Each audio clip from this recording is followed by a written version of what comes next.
गुफाओं, कंदराओं, वनों, घाटियों, हिम से ढके पर्वतों एवं तीर्थों में भटकने के पश्चात भक्त आसुमल की ईश्वर को मिलाने वाले महापुरुष की खोज पूरी हो ही जाती है और वे नैनीताल के जंगलों में जहां लीला शाह जी वर्तमान में रह रहे थे वहां पहुंच ही जाते हैं।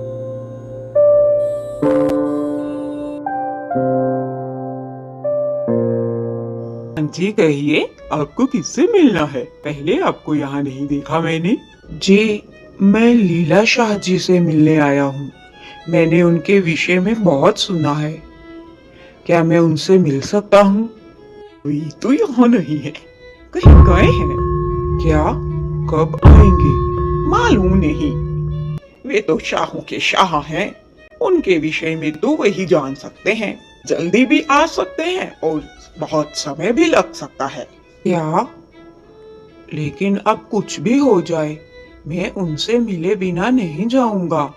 मुझे उनसे मिलना ही है, अत्यंत आवश्यक है। ठीक है, तो आप उनका यहाँ इंतजार कर सकते हैं। आइए, मैं आपको रहने का आपका स्थान दिखा देता हूँ।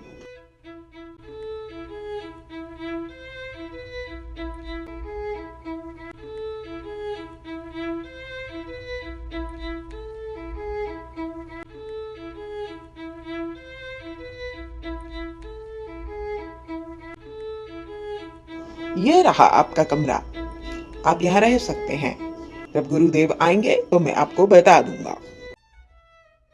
वह साधक भक्त आसुमल को रहने के लिए जो कमरा देता है वह अत्यंत ही छोटा होता है।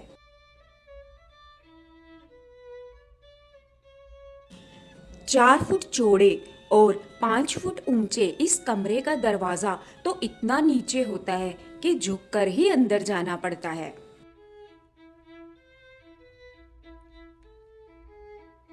इस छोटे से कमरे में भक्त आसुमल पूरी तरह पैर पसार कर भी नहीं सो पाते थे,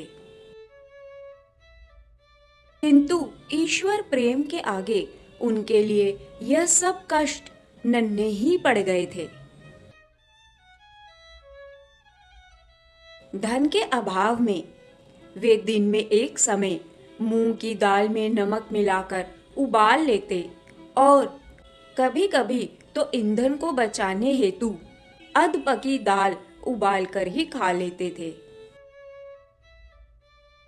भोजन के समय को छोड़कर वे अपना बाकी सारा समय ध्यान, साधना एवं आश्रम में सेवा करने में ही बिता देते थे।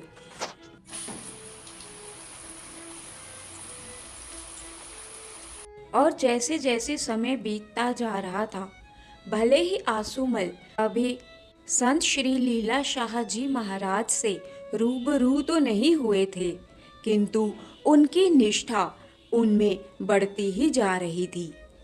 और इस बात का प्रमाण तब मिलता है जब एक दिन वे वहां के एक वरिष्ठ व्यक्ति से मिलने के लिए जाते हैं। अरे ब्रह्मचारी जी, आइए आइए, चलिए भीतर चलिए।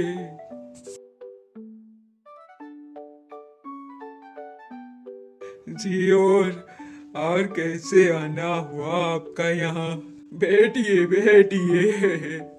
बस आपके विषय में बहुत सुना है कि पानी से दूध बना लेने की भी कला जानते हैं आप। तो सोचा क्यों ना प्रत्यक्ष देख ही आए हम भी। ओ अच्छा अच्छा अच्छा। सुनो भंडारी, ब्रह्मचारी जी आए हैं, संत आए हैं, जाओ जाओ, पूड़ी हलवा बनाकर लेकर आओ। हाँ। और भोजन के उपरांत वह व्यक्ति भक्त आसुमल से वार्तालाप करते हुए कहता है।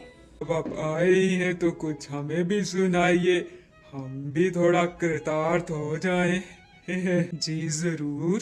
नाश्रिता करम फलम कार्यम कर्म करोति यः, स सन्यासी च योगी चक्रिया। असली सन्यासी वही है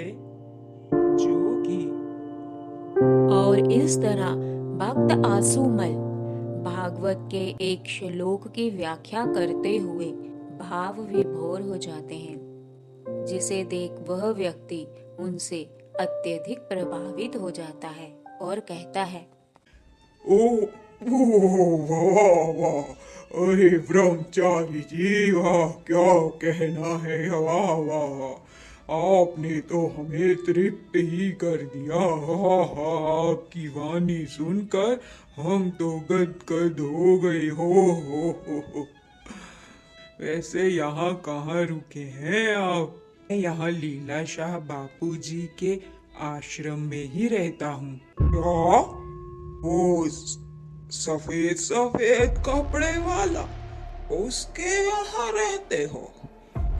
और इस प्रकार भक्त आसुमल अपने गुरुदेव का यह अपमान सहन नहीं कर पाए और उसी क्षण क्रोधित हो वहां से उठकर चले गए और उन्होंने उस व्यक्ति को मुड़कर कभी नहीं देखा।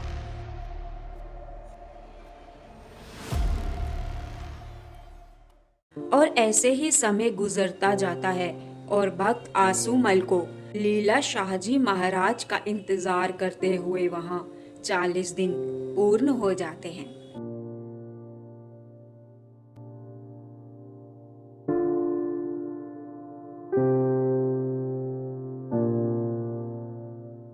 जी चलिए, संत श्री लीला शाह जी बापू आ गए हैं आश्रम में वापस।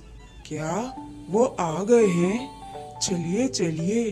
और इस प्रकार भक्त आसुमल की 40 दिन की कड़ी तपस्या का फल उन्हें मिल ही जाता है और अंततः भक्त आसुमल का इंतजार यहाँ समाप्त होता है।